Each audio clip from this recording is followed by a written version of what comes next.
On The Boys, Homelander, the terrifying leader of the Seven, is a character you love or hate. Or maybe you love to hate him.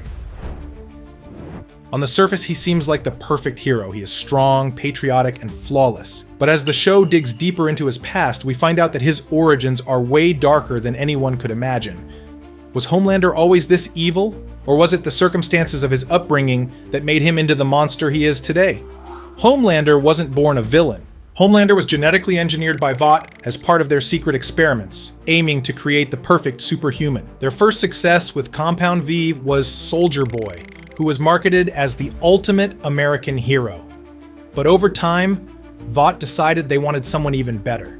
Someone who could be more easily manipulated and controlled. They decided to replace Soldier Boy with a new, perfect hero. To do this, Vought used Soldier Boy's sperm to artificially inseminate an unknown woman, and the result was a baby boy. This child was destined to be the next big thing, and Vought had huge plans for him. They even believed he might be stronger than Soldier Boy, especially after the baby boy reportedly ripped his way out of his mother's womb shortly after birth. From the very beginning, it was clear that the new baby had some serious power, but Vought wasn't interested in raising him like a normal child. Instead, they saw him as nothing more than a project, a product to be perfected and marketed. Instead of growing up in a loving home, Homelander spent his early years in Vaught's laboratories. His upbringing was anything but normal. Vought treated him like an experiment, and his life was filled with tests and cruel training. They put him through all kinds of brutal exercises to see what he was capable of, forcing him to fight other supes, testing his endurance by putting him in an incinerator and subjecting him to extreme physical stress. But it wasn't just his body that took a beating. Vaught's scientists were cold and indifferent, mocking him when he cried out for help. The emotional neglect was just as damaging as the physical torment. And over time, it turned Homelander from a sweet, innocent child into someone who was emotionally scarred and angry. Even though Homelander was extremely powerful, Vought never showed him love or affection. Instead, they filled his mind with images of patriotism and heroism, brainwashing him into believing he was the ultimate hero. This constant propaganda warped his view of the world, making him think he was above everyone else. His power made him feel superior, and he only saw other people as tools or obstacles to his goals. He was trained to think that emotions were weaknesses, and his strength made him untouchable. By the time he was old enough to join the public as Homelander, the damage was already done. When Homelander made his public debut, he was presented as the perfect superhero, strong, noble, and completely in control. But things didn't go as smoothly as Vought had hoped. In The Boys, Diabolical, the animated prequel series, Episode 8, 1 + 1 = 2, shows Homelander's first real mission, and it's a disaster. He was sent to peacefully disarm a group of eco-terrorists, but things quickly spiraled out of control. Instead of handling the situation calmly, Homelander's anger and inability to control his powers led to the deaths of several people. The mission was a public relations nightmare, but Vought covered it up. This was the moment that marked Homelander's shift from a potential hero to a villain. It was when he fully embraced the idea that he could do whatever he wanted without facing any real consequences. This disastrous mission set Homelander on his self-absorbed path. Homelander began to fully embrace his role as the most powerful supe on the planet, and he became obsessed with control and admiration. His power made him feel like he was above everyone else, and he began to treat people with the same indifference and cruelty that Vought had shown him, rather than focusing on using his powers to protect people. His public image as a patriotic hero was just a facade, a tool to manipulate the masses into worshiping him. In reality, he was a deeply broken individual, incapable of empathy and willing to go to any lengths to maintain his position of power. As The Boys continues to explore Homelander's backstory, it raises a key question. Was Homelander always evil, or did his environment turn him into a villain? It's hard to say. On one hand, Homelander's immense power made him susceptible to becoming someone who believes he is above everyone else. His strength, logically coupled with the constant messages of superiority he received from Vought, played a huge role in shaping his personality. But at the same time, Homelander's upbringing was incredibly damaging. If he had been raised in a more loving and supportive environment, there's a chance he could have turned out differently. Perhaps with the right guidance, he could have been a true hero, rather than the cold, calculating monster he became. Played a huge role in shaping his personality. The more we learn about Homelander's past, the more it becomes clear that his villainy is a result of both nature and nurture. He was born with incredible power, but his upbringing was so abusive and emotionally neglectful that it turned him into someone who uses his abilities for selfish gain. His story is a tragic reminder of how much our environments shape who we become.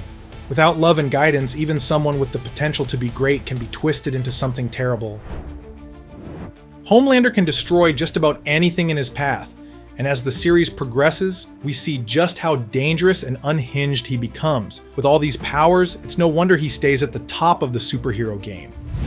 First off, let's talk about his leadership skills. It might not seem like a superpower, but Homelander's ability to charm and manipulate people is seriously dangerous. When Starlight first joins the Seven, he comes off as this perfect, welcoming leader. He makes her feel comfortable, listens to her, and seems like the ideal guy for the job. But of course, we quickly find out that it's all an act.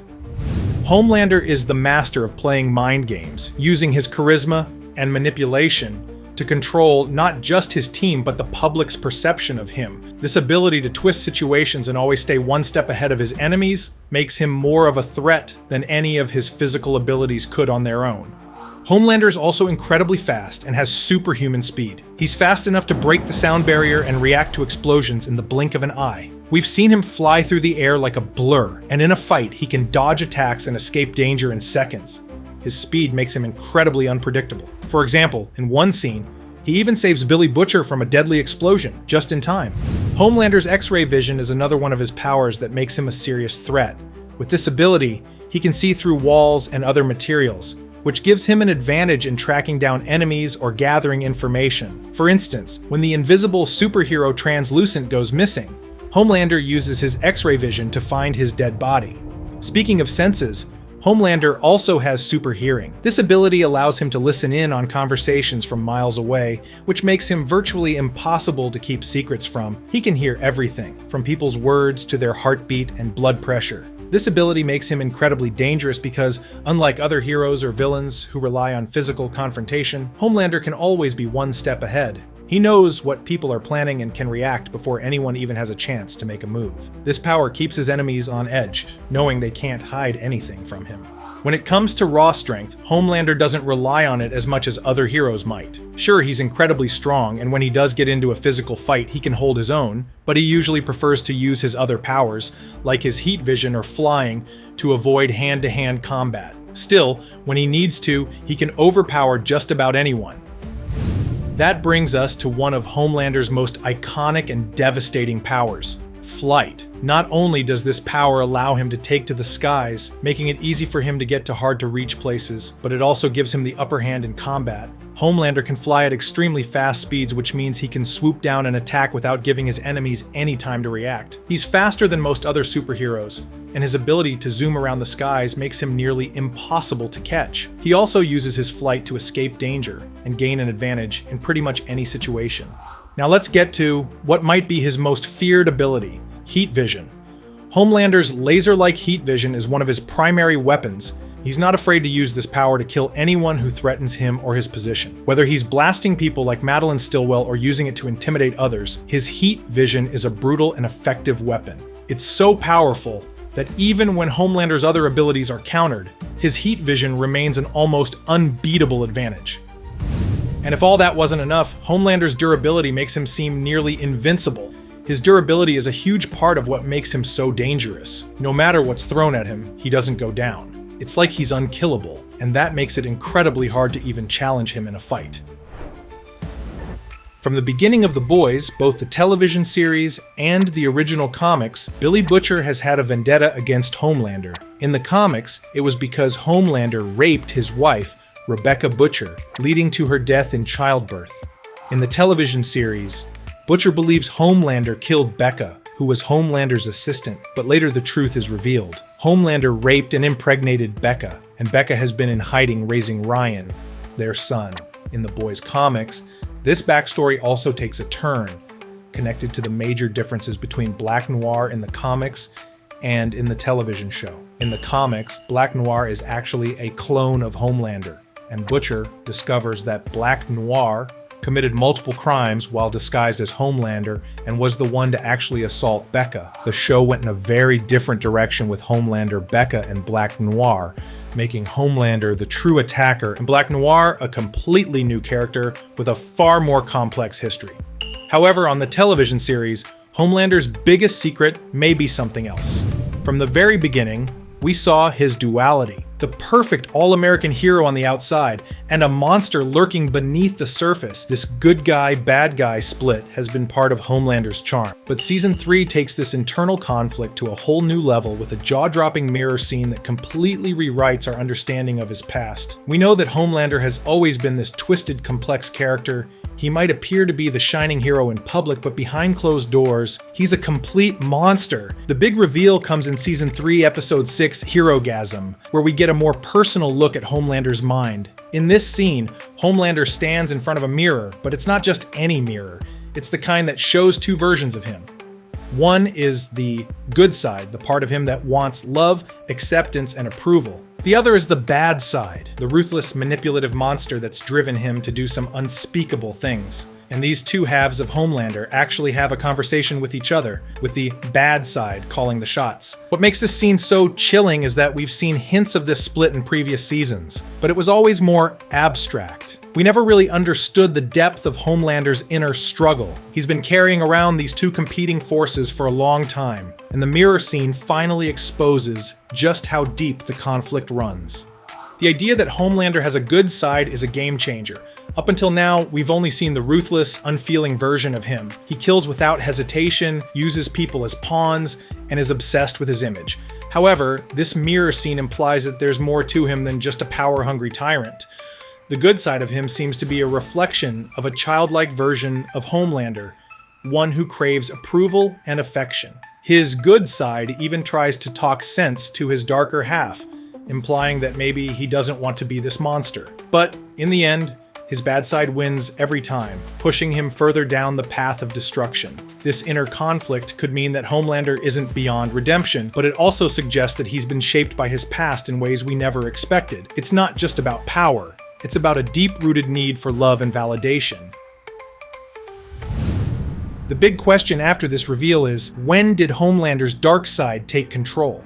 In The Boys Presents Diabolical, we get a glimpse of Homelander's early days as a superhero. Back then, he was more innocent, genuinely wanting to save people, but still prone to mistakes. In this origin story, we see a much more childlike, naive version of Homelander, who, while not perfect, has a sense of compassion. Still, the darker side of him gradually takes over, and by the time The Boys starts, that version of Homelander is barely recognizable. Seeing this progression gives us insight into just how much his bad side has consumed him. It's a slow burn, but by the time the show kicks off, there's very little of the good Homelander left. It's like watching someone slowly transform from a hopeful hero into the nightmare they're destined to become. The mirror scene also forces us to reconsider everything we thought we knew about Homelander's past. All those horrific acts he's committed, from destroying the plane with children on board to murdering Madeline Stillwell, now come with a bit more context. Yes, he's still responsible for these actions, but it's clear that there's a psychological toll on him that we couldn't fully grasp before. In a way, it's like Homelander is a prisoner of his own mind. He might not show it, but the mental anguish of being torn between these two sides is likely eating away at him. Take the scene where he kills Stillwell. Homelander does it without hesitation, but after seeing the mirror scene, we can't help but wonder if part of him didn't feel conflicted. Was the good part of him screaming out to stop? Was he aware of the consequences but chose the path of least resistance, letting his dark side take over? It's this duality that makes him such a fascinating character. He's not just an evil monster, he's someone who's deeply broken and struggling with his identity. Now that we know Homelander has this inner struggle, the question becomes, can he be redeemed? Could he ever overcome his darker impulses and become the hero he once could have been? It's a tough call. On one hand, the mirror scene shows that there's still a part of him that wants to be loved and accepted, but on the other hand, his actions, from killing people to threatening his son, show that the bad side of him is far more dominant. In the end, the revelation of Homelander's dual personality makes him even more terrifying, Redemption just doesn't seem possible. Homelander's internal battle makes him way more than just a villain. What do you think about him? How do you think his story arc will end? So hey, let us know in the comments, and don't forget to subscribe. Thanks for watching CBR.